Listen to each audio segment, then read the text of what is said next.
because a lot of people think that you are as athletic of a guard as they've seen. Mm. He's as athletic of a defensive tackle as a lot of people have seen. Do you think that this is like a very good matchup for you and him to kind of go against each other in that regard? Well, also yes, he's a very well polished. I would say obviously a lot of people say NFL ready defensive lineman. So I'm very up for the challenge. He's a great athlete. So just gotta like watch film, get on film, and just see what I can do. You and Luke seem to have such a good way of, you and Luke have done a good job this year of communicating things. How much more important is that? A lot of times the deep pass rush and stuff comes from the outside. Now it's coming from the inside. How important is that for you and Luke to be on the same page at all times? It's very important. It's very crucial, especially for a center to have everyone on the same page. And Luke does a great job of that. He echoes communication to not only us but to the tight ends as well. Make sure CJ knows where the protection's coming from. So being on the same page as Luke, we're always constantly talking to each other, even when we're off the field, to make sure we're on the same page. So if a look comes that we've seen, we know what we're doing, and we're not guessing like, oh, I think he's going to do this, or I think he's going to do that. No, we're on the same page. You're not necessarily on an island, so it's not the same as maybe an edge rusher going up against a tackle. So when you're getting up against a guy like Jalen Carter, even when you're in high school, if you're going up against a guy, do you look forward to those types of matchups? Do you take just from a personal standpoint? Do you look forward to those types of things at all? Well, I feel like you got to take pride in certain things, and this is definitely one of them. Georgia's D line in general, not just Jalen Carter, but Georgia's D line. I know a couple of those guys, and they're powerful rushers. So obviously it's a playoff game, so you got to lock in for sure. But especially as offensive lineman at this standpoint. Michigan had some guys in there in the interior as well that were maybe name-based Mozzie Smith. How much going up against something like that maybe help prepare you for what Georgia might do, even if it's maybe Jalen's the best at it, and then they've also maybe got a little bit more depth? Well, being at my first year starting, coming through the year, I've had a lot of experiences. Settling into the pass protection, run game, stuff like that. So all the games we've had until now have led me to this point.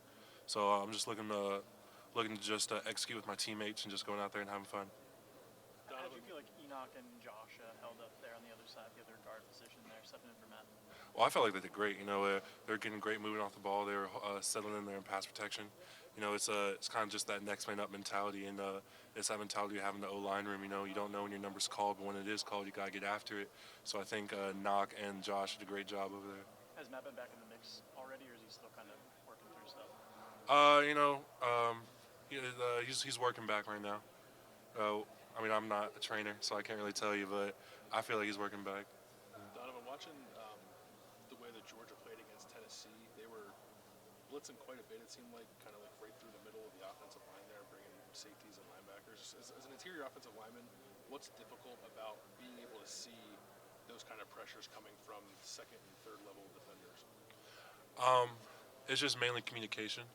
If we'll have a set protection and I know who I'm supposed to get or who I'm reading off of, but if CJ sees something in the coverage and he has to check protection, then I have to do what he says. Most of the time it says it's 6-man protection. There's only 6 men blocking, so only 6 guys. We have to win our matchups, but it's just one of those things that you just gotta win your matchup basically. It doesn't seem like teams blitz you guys a ton. I think because CJ's so good at sort of deciphering it, but in those moments when teams have blitzed you guys, how's that communication going between Luke and CJ and you guys up front? It's definitely like mid play. There's a lot of stuff we say mid play to like make sure we're on the same page because sometimes one guy's uncovered and he sees it a lot better than the guys who are blocking, so he might have to echo stuff down the line while we're blocking to make sure either I get off and get someone else or make sure someone's coming with me. So it circles back to communication. It's either pre-snap and during the play. We have to be on the same page at all times. You think that's gone well this year overall? Have you had to do that? I would say for the most part, yeah, it's gone well. Obviously there's a lot of stuff we need to clean up on, but we're just trying to polish everything off, make sure we're in the same page. Seems like it's just different blocking for each running back. Is it different blocking when you know that Ryan's back there or when Dowling's back there running the ball? Is there a difference in how it feels? Those guys hit holes different ways. They kind of find creases different ways. Do you guys feel that on the offensive line? No. For the most part, we're just trying to move the line of scrimmage, trying trying to make sure that their first cut doesn't come at the line of scrimmage. Their first cut comes on either a linebacker or even better the third level. You know, it's nice that we can rotate backs back there, and like, you know, you see Dallin go, then you see Mayan who like he'll shrug off a tackle and he'll keep going. So it's obviously a good feeling when you get a good run. But as an offensive lineman, we don't have eyes in the back of our head. We don't really see what they do. But we're just trying to block the play that's called to the best of our abilities. Seems like you guys had some success running the ball early against Michigan. Georgia's front is kind of, I guess, kind of like Michigan's. Do you see a path for you guys to be able to have some success running the ball against this Georgia front? We're just going to try to execute to the best of our abilities. You know, Georgia has a great defensive front. They're great with their hands. You know, you can see that they're well coached coming off the ball. So we just got to, you know, try to the best of our abilities to roll off the ball. This might be a dumb question. No, I like it. Appreciate that. As an interior guy, what is the differences in blocking a 3-4 scheme versus a 4-3 scheme where there's typically a guy in front of you with a 4-3 scheme? That's a pretty good question. Yeah, it's pretty good. Pretty good.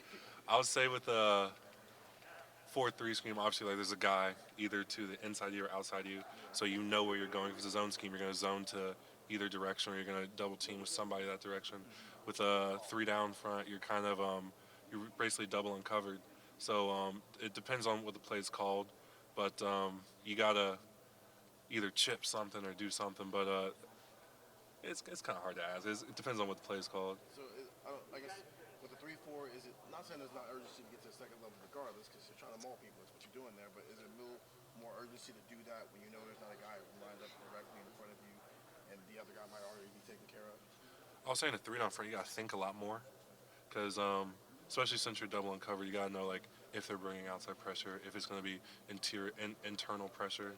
But you just gotta keep your eyes up. You know, if the front moves, if it doesn't, if the secondary changes, you gotta see what's happening there.